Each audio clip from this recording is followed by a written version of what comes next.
എന്റെ കുട്ടി ഒരു സാധനം ആർക്ക് ഷെയർ ചെയ്യില്ല എന്ന് പരാതിപ്പെടുത്തവരാണ് നിങ്ങൾ. അപ്പോൾ ഷെയറിങ്ങിനെ പറ്റി കുറച്ച് കാര്യങ്ങൾ ശ്രദ്ധിക്കാം. 8 മാസം പ്രായമായ ഒരു കുഞ്ഞ് എണീറ്റ് നടക്കണം, സംസാരിക്കണം എന്നൊക്കെ നമുക്ക് എക്സ്പെക്ട് ചെയ്യാൻ പാടുണ്ടോ?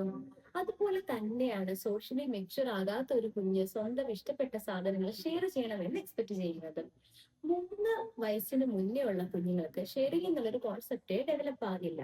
അപ്പോ അവരോട് അവരുടെ ഇഷ്ടപ്പെട്ട ടോയോ ഫുഡ് ഐറ്റംസോ ഷെയർ ചെയ്യാൻ പറയുമ്പോൾ അവർക്ക് ദേഷ്യം വരാം, അവരലറി വിളിക്കാം, ഉപദ്രവിക്കാം ഒക്കെ ചെയ്യാം. 3-4 വയസ്സൊക്കെ ആകുമ്പോഴാണ് ഷെയറിങ്ങിനെ പറ്റി കുഞ്ഞുങ്ങൾ മനസ്സിലാക്കി തുടങ്ങുന്നത്.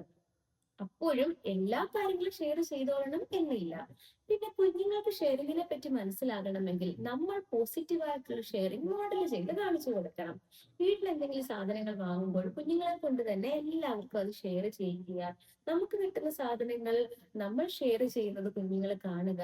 അങ്ങനെ അങ്ങനെ പതുക്കെ അവർക്ക് ഷെയറിങ്ങിന്റെ ഒരു ഇമ്പോർട്ടൻസ് എന്താണെന്നുള്ളത് മനസ്സിലാകും. പിന്നെ ഷെയറിംഗ് ഈസ് കെയറിംഗ് എന്നുള്ളൊരു കാര്യം ഇന്നത്തെ തലമുറയിലെ കുഞ്ഞുങ്ങളോട് അടിച്ചേൽപ്പിക്കുന്നത് അത്ര പോസിറ്റീവ് ആയിട്ടുള്ള കാര്യമാണെന്ന് എനിക്ക് തോന്നുന്നില്ല. കാരണം നമുക്ക് ഒരുപാട് ഇഷ്ടമുള്ള ഒരു സാധനം ഫോഴ്സ്ഫുള്ളി ഷെയർ ചെയ്യേണ്ട ഒരവസ്ഥ അത് മാനസികമായിട്ട് വളരെ ബുദ്ധിമുട്ടുണ്ടാക്കുന്നതാണല്ലേ. അതുപോലെ തന്നെയാണ് കുഞ്ഞുങ്ങൾക്കും. അവർക്ക് ഇഷ്ടമുള്ള സാധനങ്ങൾ അവർ ഷെയർ ചെയ്യട്ടെ. ഒരിക്കലും ഫോഴ്സ്ഫുള്ളി ഒരു കാര്യവും കുട്ടികളെ കൊണ്ട് ഷെയർ ചെയ്യിപ്പിക്കാതിരിക്കാൻ നമ്മൾ ശ്രദ്ധിക്കുക. അപ്പൊ വീഡിയോ ഉടനെ തന്നെ സേവ് ചെയ്തോളൂ. കുട്ടികളൊന്നും ഷെയർ ചെയ്യുന്നില്ല എന്ന് പരാതിപ്പെടുന്ന നിങ്ങളുടെ ഫ്രണ്ടിനും വീഡിയോ ഷെയർ ചെയ്യാം. പേജ് ഫോളോ ചെയ്യാനും മറക്കണ്ട കേട്ടോ. ഓക്കെ.